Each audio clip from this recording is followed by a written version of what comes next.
and it ended up being a total flop. It took them like a year and like $200,000 of our money. And what they ended up delivering was a total unusable piece of crap. What we began to understand was if we're going to be in the software business, if we're going to be in the technology business, we're going to have to learn how to build software. And so we went to YouTube University. You are listening to the 5 a.m. podcast, and today is your day. Good morning, early risers and ambitious entrepreneurs. Welcome to the 5 a.m. podcast. I'm your host, Michael Clausen, and today we have a truly inspiring guest whose story embodies innovation, perseverance, and entrepreneurial grit. Please be sure to share this with 3 of your friends, as I know many are going to enjoy and, dare I say, profit from this conversation. Bryan Clayton is the co-founder and CEO of GreenPal. Now, what makes Bryan's journey remarkable is how he transitioned from running a successful landscaping company in Tennessee to teaching himself the ability to develop software and code, solving real pain points with innovative solutions.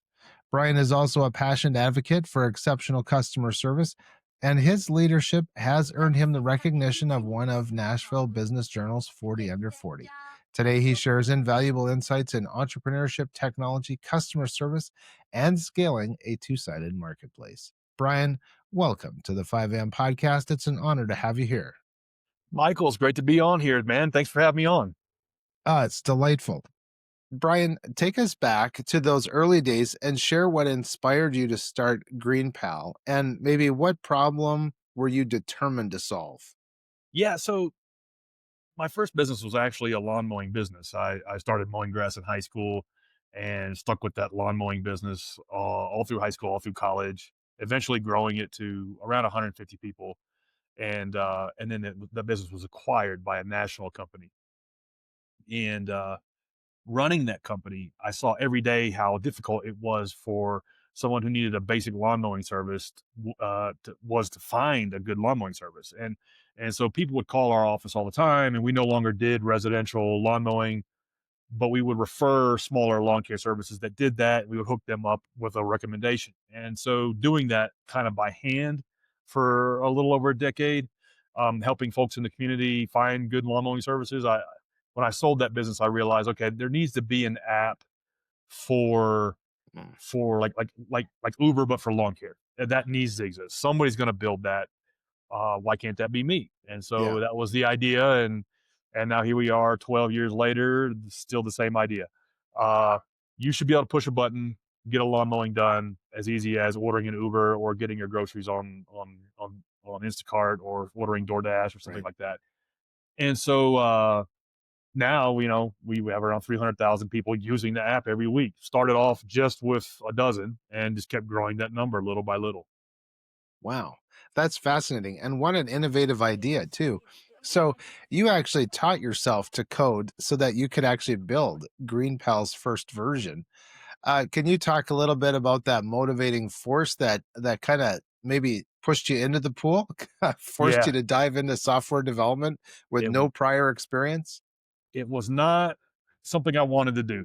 Okay. I'll be honest with you. I when I started GreenPal, I thought we could delegate and outsource the software development. I thought Mm. we could just pay somebody to do it because none of us, my two co-founders and I, we did not know how to build software. We had never tried that before. We had never built a website.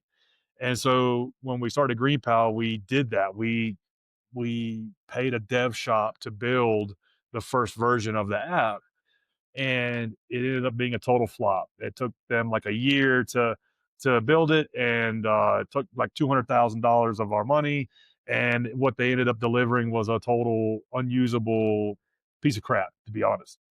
And so what we began to understand was if we're going to be in the software business, if we're going to be in the technology business, we're going to have to learn how to build software. And so we went to YouTube University Mhm. and took classes all day long and coded as far into the night as we could and did that for about 3 years until we learned how to build software and kind of rebuilt the whole platform ourselves while learning how to build Ruby on Rails and JavaScript and front end HTML and CSS. Took a while, but now we are still improving upon and iterating on that same platform we built 12 years ago now, but with a team of software developers that we've kind of handpicked and built and curated along the way. Wow. That's So fascinating. And necessity truly is the mother of invention. Exactly. Wow. Exactly. And so, what were a couple of the things that uh, you knew immediately that your original developers were just getting wrong or not clicking with you on? Yeah, it was not all their fault. The big problem was you can go with a development shop to build a piece of technology for you if you kind of have something simple and you kind of know what it should be. Like if you were, let's say, if you were an auto repair shop and you wanted to build a simple website where people could book appointments with you online, it's pretty straightforward. But Mm, something like GreenPal, it is a system, it's a marketplace, it connects buyers and sellers, and there's all kinds of things that can go wrong between hiring somebody to mow your yard and actually getting it done and getting a good job done. And so it was just one of those things we couldn't change order our way to mm, a successful product. It was like what we had built was just so far off the mark of what consumers needed, and there was just so many changes that had to occur that you can't go through those cycles quick enough, like calling a development shop and mhm. asking for a change of the contract and getting them to work through those changes with you. And it's just, you can't change order your way to success, is what we learned. Yes. Right. And so this is where I guess that even the having the functionality of the two-sided marketplace where you're connecting the homeowners, the lawn care professionals. So what are some of those unique challenges in managing this kind of platform? Yeah, you one of the things is you think when you are building a piece of technology that you're in the technology business, but the reality is that nobody cares about how good your technology is. They just care about solving their problem. Mm, And so even though we are building a platform that connects buyers and sellers in the landscaping business and the lawn mowing business, we are still to a degree anchored to what goes on in the lawn mowing business. And it doesn't matter how slick the app is. All that matters is, did the lawn guy show up on time? Did he do a good job? Did he blow the grass clippings off the back patio? And so all of the reasons that make it suck to hire a lawn care service mhm. now become your problem as the platform. You have to take those on to bear. And it's not like just because you're in the technology side of it, you're somehow absolved of these things. Uh-huh. You are still in the trenches. You still very much are in the business of providing lawn care services, whether you like it or not. Yes. Well, and this definitely sounds very relatable to other businesses because so many people are those bottom liners. Like, just what's the bottom line? Here's what I want. But as you say, who's going to vacuum or blow the grass clippings off the patio? And Exactly. and people are going to think they want the bottom line, but then they're kind of like, "Oh, wait a second. I didn't know this was an option. You mean you can clean up the grass clippings for me?" Yeah, Uh, totally, totally, and so all those nuances still transfer to you as the entrepreneur.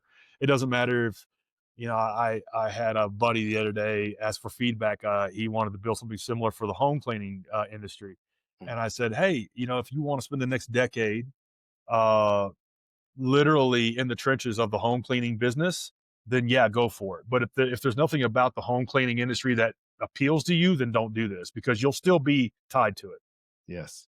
Yes, absolutely. Because there is just not that ability to not have some sort of a connection to Exactly, the customer needs and the customer personality, and solving exactly. problems means that you're going to be around some problems. Exactly, that's right, and there's nothing you can do to absolve yourself of it, and so that's something that's a trap that a lot of founders fall into. It's like there's nothing about the industry they're specifically interested in. They just think kinda like the tech side of it would be cool, and it's like, no, you're in the trenches in that industry.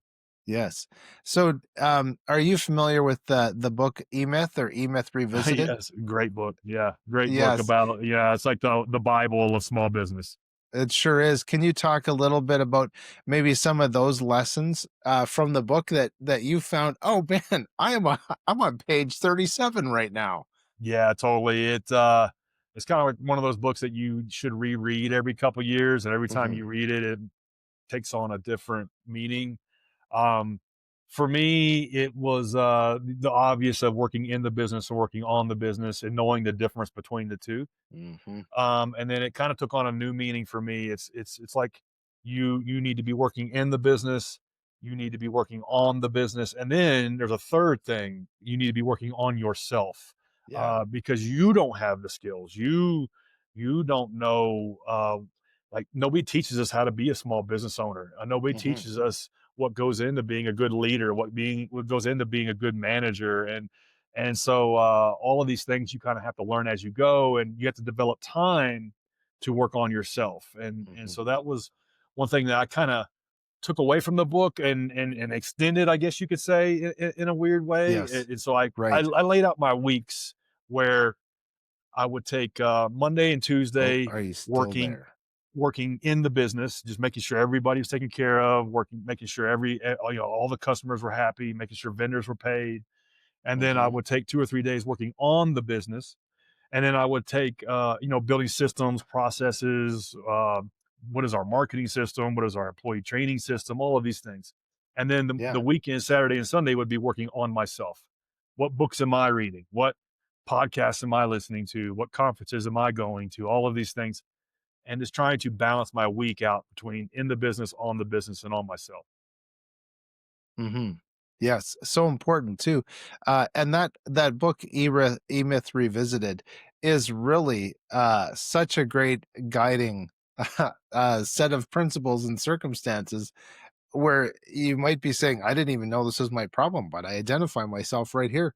And one of a good friend of mine has a couple of franchise businesses, and he and I have talked quite a bit about how that working on self is such a huge component to Absolutely. success. And so then he got into even talking about how he realized he had to build himself, but he also had to build his staff. Can you talk Exactly. a little bit about that component? Yeah, it's like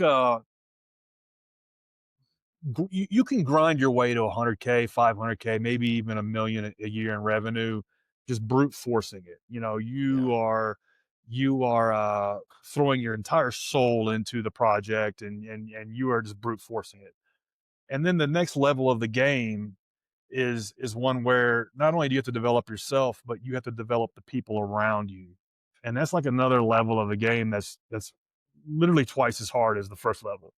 And it's almost like a video game in the sense of every single level presents its own set of challenges, you know, its own final boss, if you will. And Mhm. and that might be level metaphorically level 2 or 3 of the game is when you realize that okay, I have to develop myself as a manager, develop myself as a leader.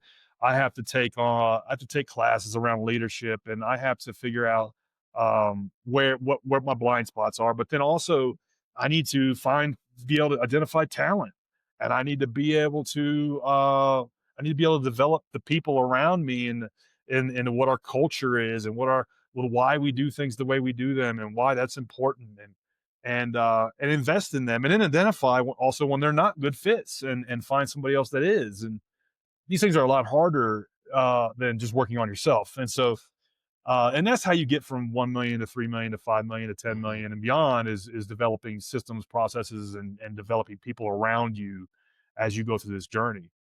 Mhm. And I would say now that I've gotten older, we grow a lot in those different decades of life. And as we see businesses, we see business owners and staff, and we might see companies that they're losing staff, but they don't rehire them, or they're you realize that if the leadership doesn't want to develop themselves, they can never develop their business or their staff. Exactly. So what a critical thing to bring up of knowing, sure, you've got seats on the school buses, some people might say, but then you find out, oh man, I'm trying to drive this bus and I don't have a license. So you gotta build yourself up. Exactly. And you whether you like it or not, you're kind of the choke point of your business's growth. And every business is going to reach the the limits of the potential of the founder. Hmm. And so if you're not willing to elevate yourself and elevate the standard and the quality of the business, then your people aren't going to pass you by. They're going to Right. only they're going to top out as where you're at. And Yes. so you kind of have to always be one step, two steps ahead of everybody else, and then bringing them up with you. And Yeah. then realizing when if they're not the kind of person who's a good fit for that, you got to make that change. You got to really prune them out of the organization to find somebody else who is. And every single time I've ever fired somebody, I've done it too late. And so Mm. always be Yeah. aware of that. That you really have to make those changes quicker than you think. And the easy decision is not doing it. And the Hmm. hard decision is doing the right thing and finding somebody who's a better fit for the spot. Yes. And even helping those people find a better spot for them. Yeah, But exactly. Yeah, yeah. Helping them find another role somewhere else mhm. is a big part of it too. Yes. I was listening to a successful business owner, and he was talking about getting rid of people, but in a nice way of Yeah, saying, I want to introduce you to somebody. yeah, They don't work here. They've got yeah. their own business, and I think you'd be really good for them because we can only take people places they want to go, and we have the capacity to take them. And oftentimes, I think we would both see examples from the past of people got off the school bus and they ended up passing the bus because they aligned with better people for who they were and Yeah, better totally. opportunities. Totally. And also I'll add to that, nobody should ever be surprised to be fired. Yeah. This should be along a continuum of trying to get them the training they need, get them the help that they need, letting them know where they're coming up short, and then Yeah. it should be a conclusion of a process. Nobody should ever be surprised that it didn't work out well. Just a reminder that you can get all of our resources, other episodes, and read our blog posts at 5ampodcast.com. 5am Podcast is brought to you in part by mkci.ca, a certified member of the Autodesk Developer Network. MKCI helps companies maximize their AutoCAD, Inventor, Navisworks, and other design software investments. Their innovative products like the CommandSys script editor and the Clash Management Suite will streamline your workflow and boost your productivity. Visit mkci.ca today to discover how they can enhance your competitive CAD advantage. That's mkci.ca. Thank you for your support of 5am Podcast. Right. Yeah. And then, too, hopefully we'd be in the right environment where we're not surprised when we get elevated within the company. Exactly. Yeah, Exactly. It goes both ways. it sure does. So I wanted to ask you about Peachtree Inc. It's one of Tennessee's largest landscaping companies. And what was it that shaped your approach, or was part of Peachtree actually what helped you shape building GreenPal? Yeah, Peachtree was my landscaping company that I built up and got acquired before I started GreenPal, and that was a business where I really just kind of learned through trial and error and learned a lot of things. Learned how to develop a sales process to grow the business, but also learned how to develop a training process to grow my people. And I learned that if I spent most of my time on those two things, that everything else would take care of itself. So if I spent most of my time developing the best sales system I could, and then also the best training system that I could, then a lot of other problems went away. And it took me about 7 years to learn that. And then I kind of tried to carry those lessons learned into building GreenPal. But one thing that I realized was that it's very different managing engineers, designers, coders, data scientists than it is managing mechanics, lawn care crew foremen, um, landscaping professionals, things like that. They were very different. A lot of the principles still applied in terms of leadership, in terms of how you treat people, in terms of how you set the standard as a leader, but a lot of the style and in terms of how you work around those two different types of people were very different. So I had to kind of unlearn some things, and I was able to carry quite a bit through.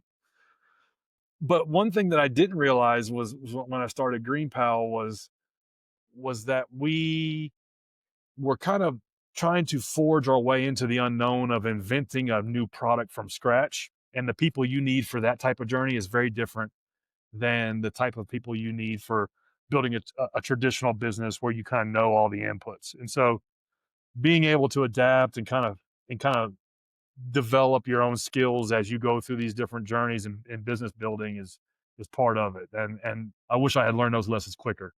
Yes. Well, sometimes we want to blunt force trauma our way through Yeah, situations, and totally. we need a scalpel instead of a chainsaw. Yeah, Uh, totally, you know, exactly. and so, the other side, so we've talked about vendors and staff and management and things like that, but then, of course, there is the customer that needs a problem solved, and that customer experience really is a cornerstone, I think, of GreenPal's success. Was there a specific strategy that maybe you used or found or innovated to ensure that high satisfaction, but also the thing we all want, which is loyalty? Yeah, you cannot build a successful business uh, on unhappy customers, and you just really you have to make 9 out of 10 people happy. Doesn't Mhm, matter what business you're in, and for us in the early days, we were relentless about customer feedback because of two things. We needed the customer feedback to know if what we were building was the right thing, but then also we just flat out needed the customers because we only had like 100 of them. And mhm, so it was like we moved in with them almost. We hung out with them at their kitchen table and watched them use the product. And we were there when the lawn care guy showed up and mm, watched him use the product on his side. Really kind of hand cranked that experience. And then as we started to scale and went from 100 to 1,000 users and then 10,000 and now today we're around 300,000, we still carry through that ethos in terms of I still do at least an hour or two a day of customer support. I answer the 1-800 number. I do the live chat. I answer email tickets because I don't want there to ever be like confusion between what our customers are thinking and wanting and what mhm, I think the business is and does. There's this weird thing that happens with every business where there's a gap that forms between the founder, his logic or her logic, yeah. and the customer and their logic. And so you need to be paranoid about that. And the best way I've known to close that gap is just to do my own customer support for a few hours a day. That's one of our, as simple as it sounds, it's one of our kind of secrets to success. Yes. Well, might as well mention another book. I think it's called The Founder's Mentality. I don't know if you've read I that had one with not read that James one. I'll have to Allen. check that out. Yeah. And that's about companies going from the founder uh, because they've passed away or they've moved on to something else, and then the next generation takes over the company, Right. and It's still that tough. boots on the ground and the mindset of what the mentality actually is going forward. And so I'll just do a little shout out to our listeners. Of course, we've got a comment section, whether you're watching on a or listening on a streaming service. We'd love to hear some of your feedback, maybe about how you've tried to innovate or a business book that you might like. We'd love to hear from you. And so while we're doing that, Brian, how can our listeners get in touch with you? Yeah. Anybody that wants to check out GreenPal, just go to greenpal.com and sign up for free. Anybody want to hit me up, find me on LinkedIn, just Google my name, Bryan Clayton.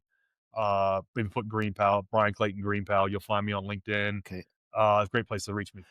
Yeah, that's good. So as you're talking about this hands-on development approach of you've had to bring in customers, but you also had to bring in vendors into the app, and you're talking about sitting at the kitchen table and virtually we're sitting across the table, the internet table from each other. But it sounds like data was a big part as well as the relationships that had to be built. Can you talk a little bit about how you were able to acquire the data and analyze it and be able to kind of eat the meat and spit out the bones? Yeah, you in the early days when you have a dozen customers, you're you're going with data, but it's more qualitative data, and it's three customers calling you on the phone that day telling you Mhm. what you screwed up. And so you're using that data to fix things that's wrong with your business. But as time goes on and you get more data, you have to figure out a way to structure that data and let it speak and let it drive the business forward. And so for us, it's always been an evolution.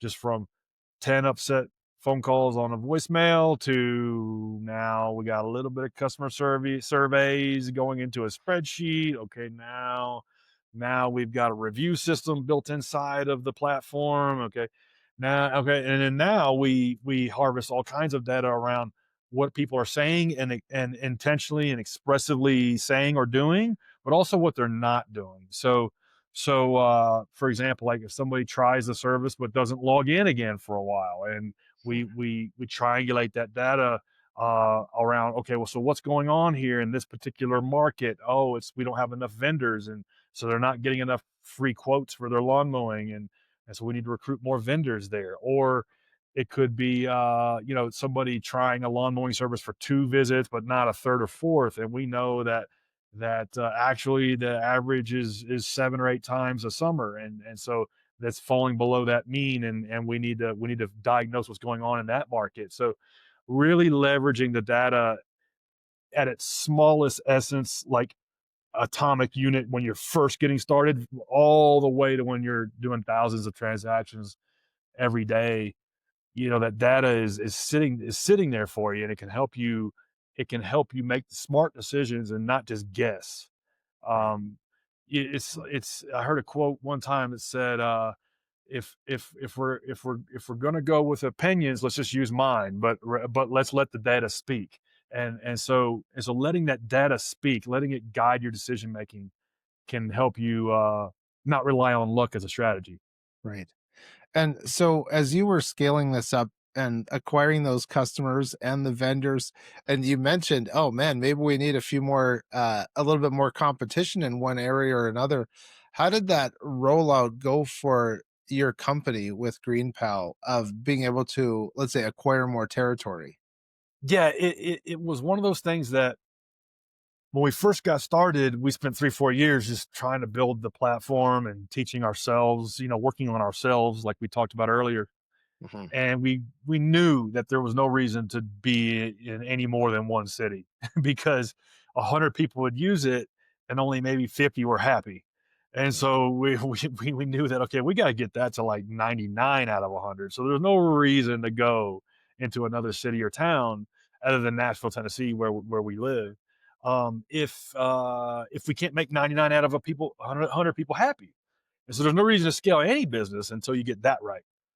So that's what we did. We spent 3 4 years just in Nashville, got it running well in terms of making most people happy, and then we developed a playbook to expand it into other cities. And second city was like Tampa, Florida, then Houston, Texas, and I would go to these cities and like go to every Starbucks in town and interview lawn care services um, and hand curate them onto the platform. And then Mm-hmm. by way of doing that, by way of hand cranking that, we then were able to codify kind of a repeatable playbook, to where ultimately we didn't have to go to that city anymore. We could do it all remotely.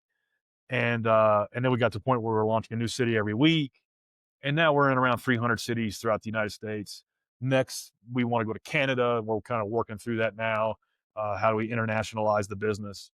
But Hmm. hand cranking it first, really kind of just taking it down to spreadsheets, phone calls, emails, text messages, and follow-ups, and then building out a process around that is how we approached it, and how I think you kind of have to approach these things. Yes. So then, uh, that the next component, I guess, of this is as you're bringing on different vendors and your clients are basically looking for leadership, so to speak. So was there maybe some leadership qualities that you prioritized in people who were coming on as on the vendor supply side of the app or even within your own organization? Yeah, you have to set the standard for quality. As a platform, like, and every platform operates this way. Airbnb tries to set a minimal standard for what a clean house Hmm. is, and you know host cancellations, and they try to modulate an experience to where it's like close to a hotel. Hmm. We are in a similar position where GreenPal sets the standard in terms of the lawn care services that use GreenPal are not our employees. We don't boss them around, but we have to set the standard as to what quality looks like, what punctuality is, what follow-up is, what it means to run a good quality lawn mowing and landscaping business. And the Hmm. reality is nobody teaches anybody how to do this. Nobody nobody's taught how to run a good lawn mowing business. And so Right. it's almost our platform's job to be a mentor and a coach in their pocket in terms Right. of saying, hey, you didn't follow up with Mrs. Smith last week. She doesn't have any mowings booked with you. Here's her number. Reach out to her. See if she wants you to come back this Thursday, Yeah. and ask her if she was happy or not. And so, not telling you what to do, but Yes. if you want to run a successful lawn mowing business, you should probably do that. And so, it's almost like leadership at scale, mentorship at scale in this one humble industry is what our platform is built to do. Yeah. So then, as we're getting kind of close to the end of our conversation, I want to ask you then advice for aspiring entrepreneurs. Maybe they're looking to disrupt a traditional industry with technology or something. They just don't maybe even know where to start to get their feet wet in something. Are there some practical steps that you might be able to recommend for them in their getting started? Yeah, it's like we're still at minute 1, day 1 of technology and software being able to Uberize everything. And so Yeah. even I still see it everywhere I go. Like I went to the dentist the other day and they scanned me a paper a clipboard with a stack of papers to fill out. I'm like, it's Mm-hmm. 2026 almost. Yeah. Why do I have this big pen filling Yes. out my name on it? And so there's opportunities everywhere to streamline small businesses. You're not too late is the first thing Right. is that I would say. The second thing is that, like, whatever you do, pick something that you can be excited about for a decade Mm. because it will take a decade to build whatever this idea is you have and to bring it to life and to bring it to the market. So don't pick an idea that you're kind of just like excited about. Pick something that you want to spend a decade on and then just don't ever give up. Keep making incremental progress. Focus on one number. For us at GreenPal, the number we focused on was the number of transactions per week. The Mm. end of the first year, that was like 37. Wow.